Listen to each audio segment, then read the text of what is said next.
Guanghui is at the horse racing track, full of excitement after winning a bet. He had put all his money on horse number 5, and somehow it paid off. With the money he just won, Guanghui heads straight to a casino to keep gambling. After only a few rounds of poker, he has already won 200,000 Hong Kong dollars. From a distance, the casino owner, Boss Fang Sir, watches him closely. Uncle Hua, who came with Guanghui, warns him to set some money aside and stop playing, because he has already won enough to pay off his debt to the loan shark. But Guanghui feels like luck is on his side, so he refuses to stop. He then challenges another man who seems to have already lost a lot. After seeing his cards and thinking he has a strong hand, Guanghui bets everything he has. But it turns out the man has even better cards, and just like that, Guanghui loses all his money. Furious and disappointed, he leaves the casino. On his way home, Guanghui accidentally runs into his ex-girlfriend, Li Shi. But instead of being happy to see her, he simply walks away without even greeting her. The next day, Guanghui opens his barbershop like usual. He peeks through the window, worried that a loan shark named Kai will come to collect his debt.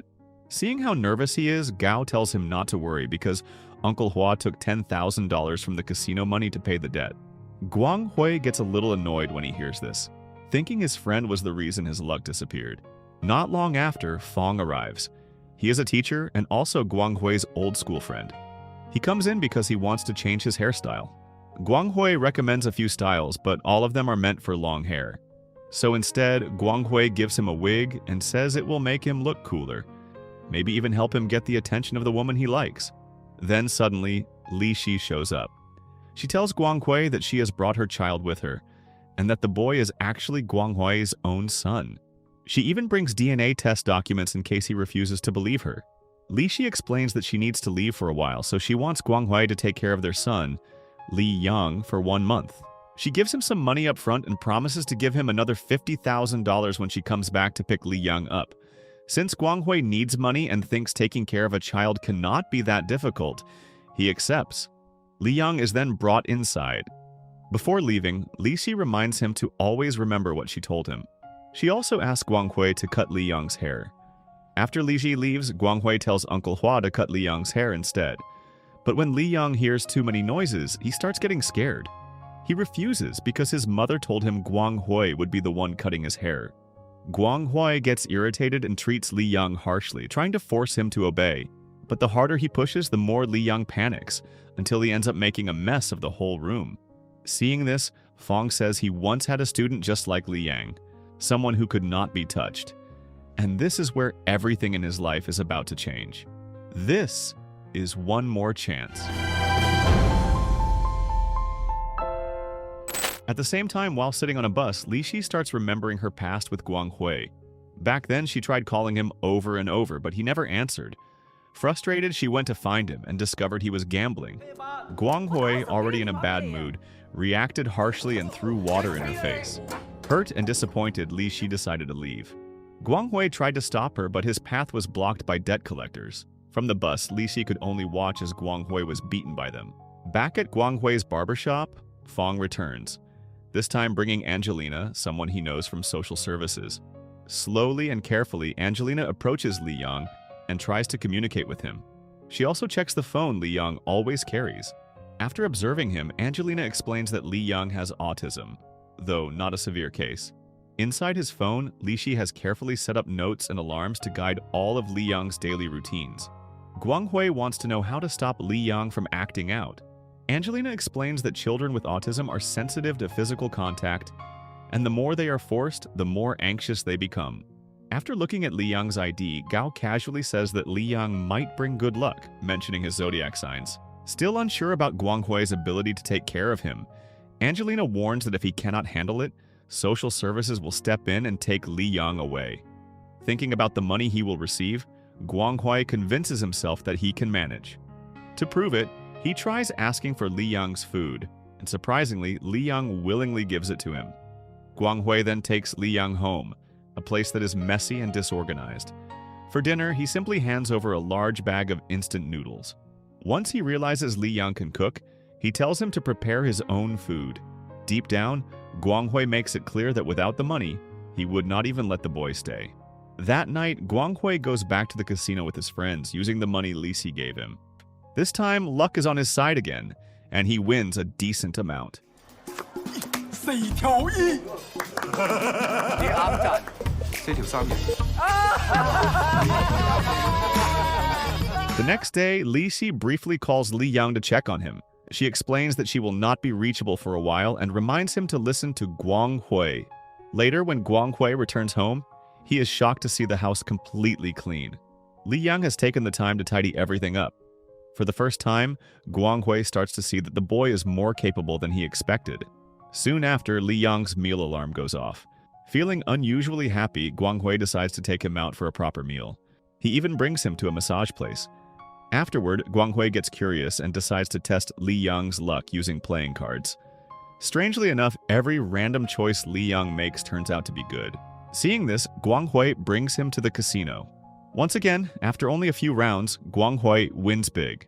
But when the clock hits 10, Li Yang's alarm rings, signaling that it is time for him to sleep. Guang Hui tries to convince him to stay longer, promising rewards to keep him there. Li Yang agrees, but his body cannot keep up. Overwhelmed by exhaustion, he eventually falls asleep, unable to fight off the fatigue any longer. The next morning, Guang Hui is woken up by debt collectors. Now that he has money, he casually pays off all his debts, including the interest. After that, he tries to wake Li Yang so they can go back to the casino together. But Li Yang refuses to get up, so Guang Hui goes alone. This time, things go very differently. He keeps losing again and again, until he is left with just a single coin. Even then, he still tries his luck, but in the end, he loses everything. Back at home, Li Yang spots a rat. Frightened, he tries to chase it away with a broom, but instead he ends up making a mess of the entire house. When Guang Hui returns, he is already frustrated and disappointed. The moment he steps inside and sees the chaos, his anger explodes. What makes it worse is seeing his Bruce Lee statue, something he values deeply, broken. Unable to control himself, Guang Hui takes out his anger on Li Yang and tries to hit him with a belt. While trying to dodge the attack, Li Yang drops his phone. In panic, he suddenly jumps off the bed without thinking. Not far from the house, Fong hears the commotion and rushes in, only to find Li Yang sitting on the floor with blood coming from his head. They immediately take Li Yang to a doctor for treatment. Angelina, who comes along, tells Fong that it would be better for Li Yang to be handed over to social services, because Guang Hui is clearly not capable of taking care of him. Fong asks for some time first so he can talk to Guang Hui. Guang Hui explains what happened, but Fong becomes angry after hearing the truth. He cannot believe Guang Hui left Li Yang alone at home. He is even more upset after learning that Li Yang was taken to a casino. Fong questions when Guang Hui will finally come to his senses and stop gambling.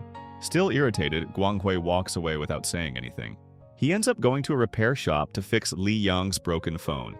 At first, he does not mind if the phone has to be reset, but the technician tells him that the phone is filled with photos of Li Yang.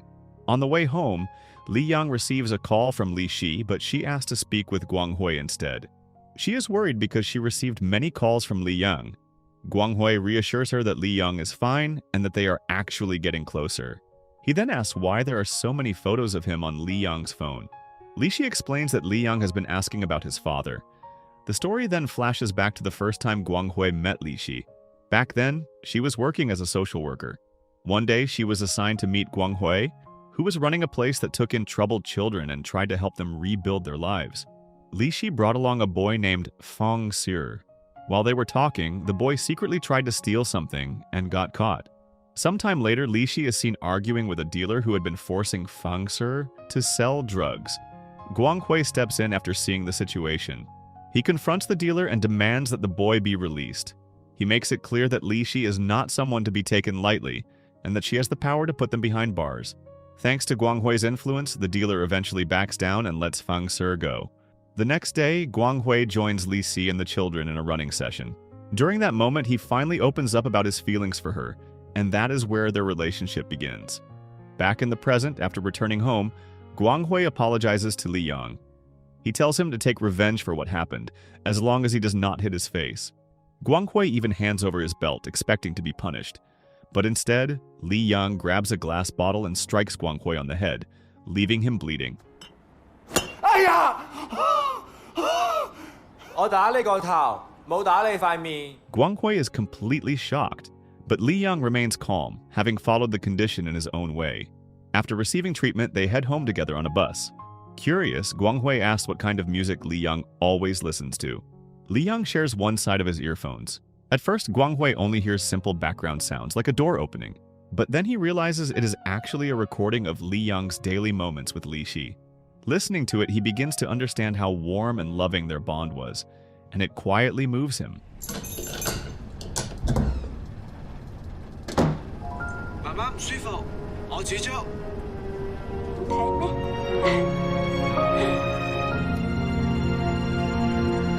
While Li Yang is asleep, Guanghui secretly takes a selfie using Li Yang's phone and sends it to Li Shi. He almost sends a message as well, but in the end, he decides not to. As time passes, Guanghui and Li Yang grow much closer. They begin spending more time together, slowly forming a bond that feels like a real father and son relationship. One day at the barbershop while they are relaxing, the loan shark Kai suddenly shows up to collect a debt. Uncle Hua is shocked to learn that Guanghui still owes money. Guanghui explains that he already paid it off but then borrowed again. Without hesitation, Uncle Hua hands over $2,000 to cover the interest.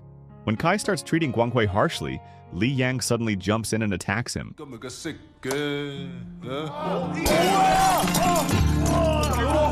Seeing this, Guanghui quickly tells Li Yang to run. The others try to hold back Kai's men while Li Yang escapes. He runs with incredible speed, so fast that even Guanghui and Fong struggle to keep up with him. After a long chase, they finally reach a hill. Guanghui tells Li Yang to stay with Fong, while he decides to go back and face Kai and his men alone.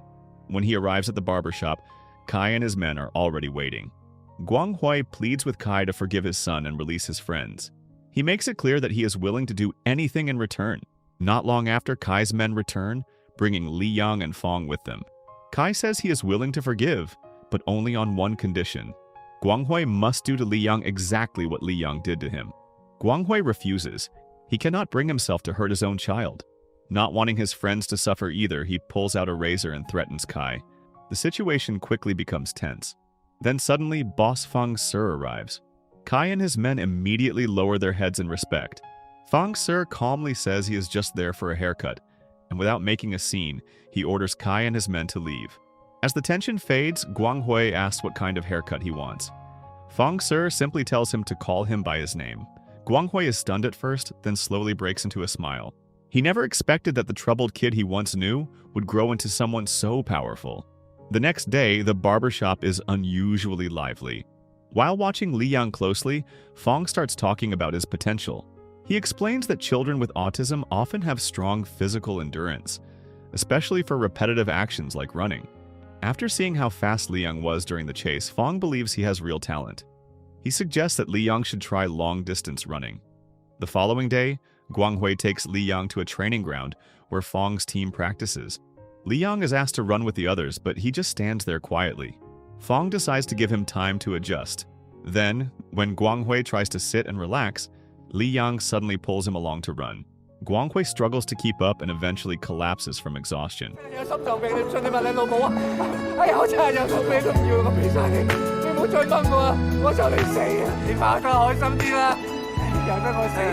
From that moment on, they start training together regularly. Since he cannot keep up on foot, Guanghui begins following Li Yang on a bicycle. Days pass and their bond continues to grow stronger. They spend more time together and often take photos like a real father and son. One day, they pass by a large screen showing a desert landscape. Li Yang suddenly stops. He remembers his mother once promised to take him there. Not wanting to fall behind, Guanghui says he will take Li Yang there someday, once he becomes rich. It is now the 29th day of Li Yang staying with Guanghui. Only one day remains before Li Si is supposed to return. During dinner, Guanghui wonders if Li Yang will miss him. When he hears that Li Yang already misses him even now, he cannot help but feel both happy and a little sad at the same time. On the 30th day, Guanghui carefully tidies Li Yang's hair as he prepares to be picked up. Suddenly, he receives a call with shocking news. Li Shi has been unconscious in the hospital. It turns out she has been suffering from stomach cancer all this time, and she left Li Yang behind because she needed surgery. Without hesitation, Guanghui takes Li Yang to the hospital. There, Li Yang stays right by his mother's side waiting for her to wake up. After a while, Li Si finally opens her eyes. She smiles when she sees both Li Yang and Guanghui. But before the doctors can even arrive to check on her, she quietly passes away. 媽媽唔好瞓，媽媽，媽媽，媽媽，醒返啦！沒事。 Guanghui is filled with regret for not apologizing to her before she died. After the funeral, Guanghui brings Li Yang to Li Xi's home. It is a small, warm place full of memories, the place where Li Yang grew up. Standing there, Guanghui begins to understand just how strong Li Xi was, raising her child alone with so much love. 小心啲啊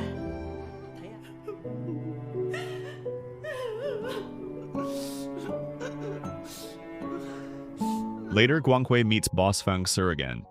Fang Shi offers him money and a dormitory that Li Xi had prepared for Li Yang, but Guanghui refuses. He decides that Li Yang will stay with him. He accepts his role as a father, believing that Li Yang can take care of himself, and maybe even take care of him one day. At that time, Li Yang is still deeply lost in grief. He refuses to do anything. Guanghui once again sees the image of the desert on a large screen, and it reminds him of Li Xi's promise. From that moment, he becomes determined. He starts training day and night and encourages Li Yang to join him. It takes time, but slowly Li Yang begins to regain his spirit. Eventually, he even starts calling Guanghui his father.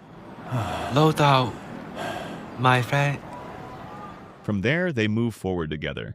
Li Yang finds a job at a restaurant, and life slowly begins to take shape again.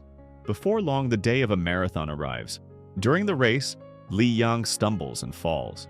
Guanghui immediately helps him back up and stays by his side, supporting him all the way to the finish line. Sometime later, they finally fulfill Li Xi's dream. Together, they run in the desert, searching for the place she once wanted to visit. And there, they gently scatter her ashes, bringing her journey to a peaceful end.